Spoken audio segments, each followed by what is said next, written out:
One. This is class 9 maths chapter 4 linear equation in two variables. So exercise 4.2 second question. Write four solutions for each of the following equations. Our first equation is 2x plus y is equal to 7. अब हम लोगों को x और y को कोई ऐसे दो number assume करने हैं जिससे हमारा लेफ्ट हैंड साइड और राइट हैंड साइड दोनों इक्वल बन जाए। तो उसके लिए हम लोग सबसे पहले एक टेबल ड्रॉ करेंगे जिसके अंदर अंदर हम लोग x की वैल्यूज़ रखेंगे और y की वैल्यूज़ रखेंगे। तो सबसे पहले अगर मैं x को 0 मानूं और y को 7 मानूं तो मेरा इक्वेशन ऐसा रहेगा that 2 into 0 which is equal to 0 और 7 ऐड हो जाएगा तो फिर 7 इक्वल टू 7, तो हमारा ये पहला इक्वेशन बन गया। देन एक और एक मैं ऐसा बना सकती हूँ इक्वेशन कि x को अगर मैं 1 मान लूँ और y को अगर मैं 5 मान लूँ तो मेरा 2 इंटू 1 हो जाएगा और 5 ऐड हो जाएगा तो बन जाएगा 7 इक्वल टू 7।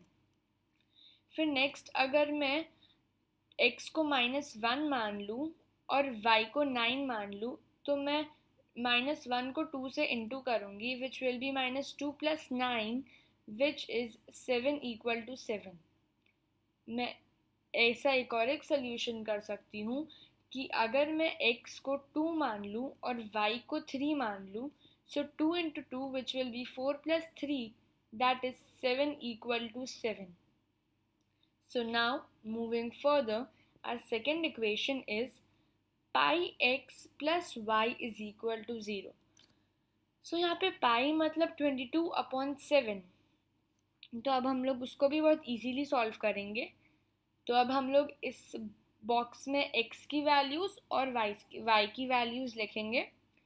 सो सबसे पहले अगर हम लोग x को 1 माने और y को -पाई माने तो हमारा सोल्यूशन हो सकता है। सो अगर मैं पाई को 1 से इंटू करूँगी सो इट विल बी 1, और अगर मैं -पाई को प्लस माइनस माइनस बन जाएगा तो प्लस पाई और माइनस पाई दोनों कट होके 0 हो जाएंगे, तो हमारा राइट हैंड साइड और लेफ्ट हैंड साइड दोनों सेम हो गया। So second equation which can be formed is अगर मैं 2 को x मान लूँ और अगर मैं y को -2 पाई मान लूँ, सो मेरे को 2 को पाई के साथ इंटू करना होगा, दैट विल बी 2 पाई, और प्लस माइनस तो माइनस, तो 2 pi minus 2 pi is equal to 0, तो 0 इक्वल टू 0, तो हमारा सेकेंड इक्वेशन भी बन गया। फिर थर्ड इक्वेशन हमारा बनेगा अगर मैं x को 0 मान लूँ और y को भी मैं 0 मान लूँ।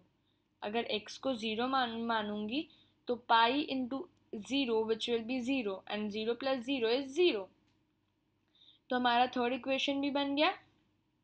फिर now moving to the fourth equation, अगर मैं पाई को मतलब पाई के साथ जो x है उसको -1 मान लूँ और y को अगर पाई मान लूँ तो मेरा -1 पाई से इंटू होगा तो बन जाएगा -pi plus pi which is 0, so 0 equal to 0, हमारा फोर्थ इक्वेशन भी बन गया। Now moving to the third equation, so third equation हमें दिया गया x is equal to 4y। So इसके अंदर हम लोग इसको भी बहुत इजीली सॉल्व कर देंगे। इसके अंदर हमारा सिर्फ मेन मोटो है राइट हैंड साइड और लेफ्ट हैंड साइड को इक्वल रखना है, तो मेरे को अब कोई ऐसी वैल्यू रखनी पड़ेगी जिसके साथ में x और y दोनों को सॉल्व कर सकूं। सो मेरे को y की कोई ऐसी वैल्यू रखनी पड़ेगी जो 4 के साथ इंटू हो तो वो x से इक्वल हो। तो हम लोग ने यहाँ पे हमारा बॉक्स बना दिया है। तो सबसे पहले अगर मैं x को 4 मानूँ और y को 1 मानूँ तो वो सॉल्व हो सकता है, तो हमारा 4 equal to 4, right hand side और लेफ्ट हैंड साइड सेम आ गया। Now moving further, second equation हम लोग ये बना सकते हैं कि अगर मैं x को -4 मानूँ और y को -1 तो हमारा सेम -4 इज इक्वल टू -4, तो दोनों राइट हैंड साइड और लेफ्ट हैंड साइड सेम बन गए। फिर नाउ मूविंग फर्दर, अगर मैं x को 0 मानूँ और y को भी 0 मानूँ तो x तो पहले से 0 है और y 4 के साथ मल्टीप्लाई हो जाएगा, so 0 into 4 which will be 0, so left hand side right hand side equal हो गए. Then our fourth equation that can be made can be, अगर मैं x को 1 मानूं और y को 1/4 मानूं.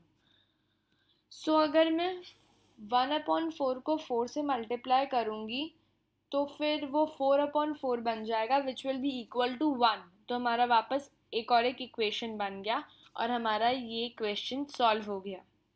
सो now moving to the next question.